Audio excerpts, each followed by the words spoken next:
हमारा inspection phases का जिसमें मैंने आपको बताया था कि प्लानिंग होती है, ओवरव्यू मीटिंग ऑप्शनल है, प्रिपरेशन है, देन इंस्पेक्शन मीटिंग, फिर रीवर्क एंड फॉलो अप। ठीक है, आप अपने माइंड में सिर्फ एक मीटिंग को ध्यान में रखोगे तो इसकी आपको समझ आ जाएगी। ठीक है, ये डेफिनेशन एंड एब्रीविएशन हमने लास्ट लेक्चर में देखा था कि क्या क्या रोल्स होते हैं इसके अंदर, इनको दोबारा से रिवाइज कर लीजिएगा। उसके बाद ऑब्जेक्टिव्स ऑफ प्लानिंग है हमारे पास। सबसे पहला फेज़ था, इसके अंदर हम क्या करते हैं, determine which work product need to be inspected. सबसे पहले हम ये चीज़ डिटरमिन करते हैं कि हमने किस वर्क प्रोडक्ट को चेक करना है। मतलब एक टाइम पे एक से ज़्यादा काम हो रहे होते हैं तो हम हर एक चीज़ को तो चेक नहीं कर पाते, तो फिर उसमें से जो हमें लगता है कि मतलब हमें चेक करनी चाहिए, हम उसे डिटरमिन करते हैं। उसके बाद नेक्स्ट आपके पास आता है कि जिस वर्क प्रोडक्ट को हम लोगों ने चेक करना है क्या वो इंस्पेक्शन के लिए रेडी भी है या नहीं। ठीक है, तो determine if our product that needs to be inspected is ready to be inspected, कि क्या जो प्रोडक्ट हम इंस्पेक्ट करने जा रहे हैं वो इंस्पेक्शन के लिए रेडी है या नहीं। ठीक है, आइडेंटिफाई द इंस्पेक्शन टीम। हमारी इंस्पेक्शन टीम कौन सी होगी, क्योंकि हम प्लानिंग कर रहे हैं ना, तो पहले वर्क प्रोडक्ट को आइडेंटिफाई करेंगे, देन उसकी रेडीनेस को आइडेंटिफाई करेंगे, फिर अपनी इंस्पेक्शन टीम चूज़ करेंगे। उसके बाद next determine if an overview meeting is needed, क्योंकि ओवरव्यू मीटिंग जो है वो हमारे पास ऑप्शनल थी, तो इसमें हम ये डिटरमिन करेंगे कि हमें ओवरव्यू मीटिंग की ज़रूरत है या नहीं। उसके बाद schedule the overview meeting and the inspection meeting. अगर ओवरव्यू मीटिंग रखनी है तो फिर उसका टाइम और उसका मेन्यू बताएंगे कि वो वेन्यू बताएंगे कि वो कहाँ पे होगी। ठीक है, और अगर वो नहीं भी रखनी तो फिर हम इंस्पेक्शन मीटिंग का सारा टाइम वगैरह डिसाइड करेंगे। उसके बाद टास्क इसमें क्या होंगे हमारे पास, concern role person identify the work product to be inspected. जो भी पर्सन है, लाइक वो टॉप मैनेजर हो सकता है, वो एसक्यू टीम लीड हो सकता है, कोई भी पर्सन जिसके पास राइट है वो आइडेंटिफाई करेगा कि किस वर्क प्रोडक्ट को इंस्पेक्ट करना है, and determine if the work product is ready to be inspected. और ये चेक करेगा कि क्या जो वर्क प्रोडक्ट चेक करनी है, इंस्पेक्ट करनी है, वो रेडी टू इंस्पेक्ट है या नहीं है। ठीक है, concern role person select the moderator. Moderator आपको पता है कि वो पर्सन था जिसने मीटिंग को कंडक्ट करवाना था। ठीक है, तो कंसर्न रोल पर्सन उस मॉडरेटर को सिलेक्ट करेगा।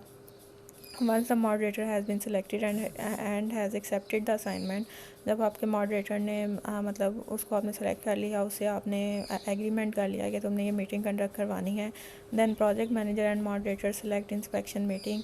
तो आपका जो प्रोजेक्ट मैनेजर होगा और मॉडरेटर होगा वो इंस्पेक्शन टीम को सिलेक्ट करेगा। ठीक है, उसके बाद moderator assign the role of inspector, producer, reader, recorder and observer to the selected inspection team members. वो जो सारे रोल्स हमने पहले पढ़े थे, जो टीम आपने सेलेक्ट की है, उनमें से किसी को प्रोड्यूसर का रोल मिल जाएगा, किसी को रीडर का, किसी को रिकॉर्डर का, किसी को ऑब्जर्वर का रोल मिल जाएगा। किसके साथ मिलके ये काम करेगा, प्रोजेक्ट मैनेजर के साथ मिलके। उसके बाद नेक्स्ट क्या होगा, द मॉडरेटर ऑब्टेन्स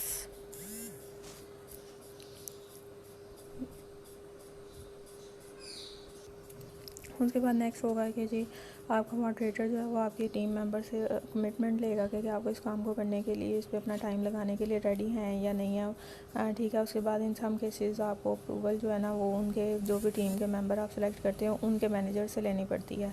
उसके बाद नेक्स्ट आपके पास होगा कि मॉडरेटर चेक करेगा कि रिक्वायर्ड फैसिलिटीज़ अवेलेबल हैं या नहीं। लाइक आपके पास वो जगह अवेलेबल है जहाँ पे मीटिंग कंडक्ट करवानी है, या वो मटेरियल या वो प्रेजेंटेशन के लिए चीज़ें जो आपको चाहिए वो सारी की सारी हैं या नहीं है। अगर आपको कोई रिजर्वेशन करानी है तो वो भी आपको करवानी पड़ेगी। ठीक है, उसके बाद नेक्स्ट आपके पास आ जाएगा कि मॉडरेटर और प्रोड्यूसर ये चूज़ करेंगे कि उन्होंने ओवरव्यू मीटिंग कंडक्ट करवानी है या नहीं करवानी। ठीक है, ओवरव्यू मीटिंग का बेसिक पर्पज़ ये होता है कि आपकी जो इंस्पेक्शन टीम है वो आपकी वर्क प्रोडक्ट से फेमिलियर हो जाए, ताकि उन्हें पता चल जाए कि उन्होंने इस वर्क प्रोडक्ट को किस तरह से इंस्पेक्ट करना है। ठीक है, और डिपेंड करता है कि आपका अगर वर्क प्रोडक्ट जो बहुत ज़्यादा कम्प्लेक्स है तो फिर उसको पहले अपने टीम मेंबर्स के साथ डिस्कस किया जाता है, ताकि उन्हें पता हो कि उन्होंने इस चीज़ को किस तरह से जो है ना इंस्पेक्ट करना है।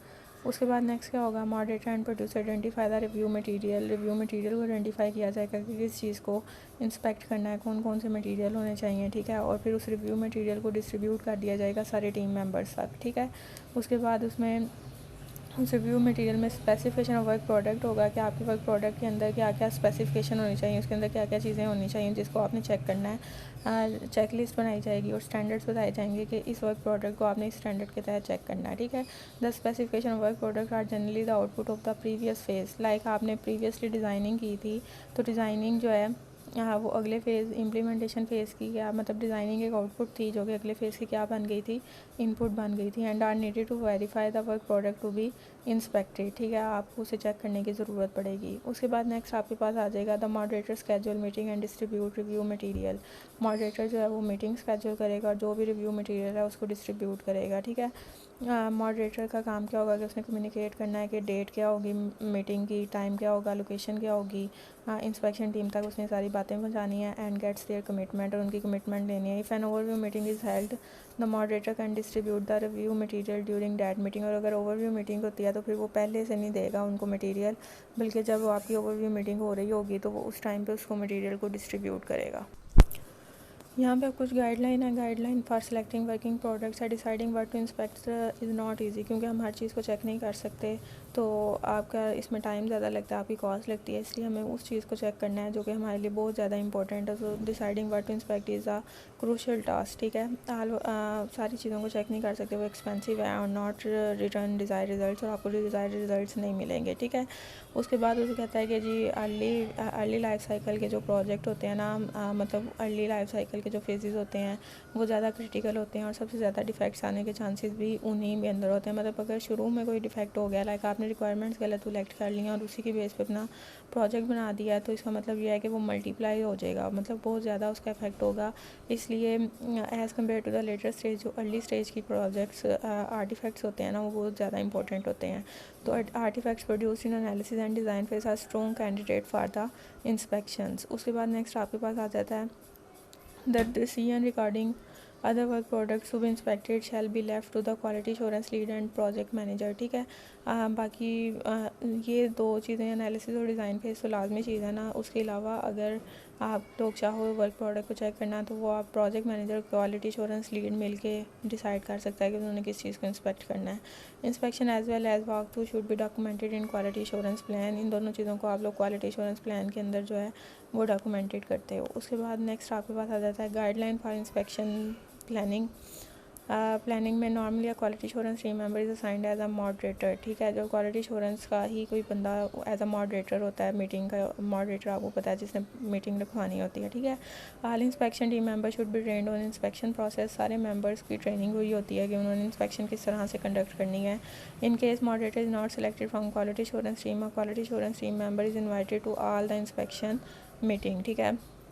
अगर आप लोग किसी को भी मॉडरेटर का नाम नहीं देते, तो फिर आपकी टीम में से, आपकी क्वालिटी एश्योरेंस टीम में से कोई भी मेंबर जो है वो इंस्पेक्शन मीटिंग को कंडक्ट करवा सकता है, ठीक है।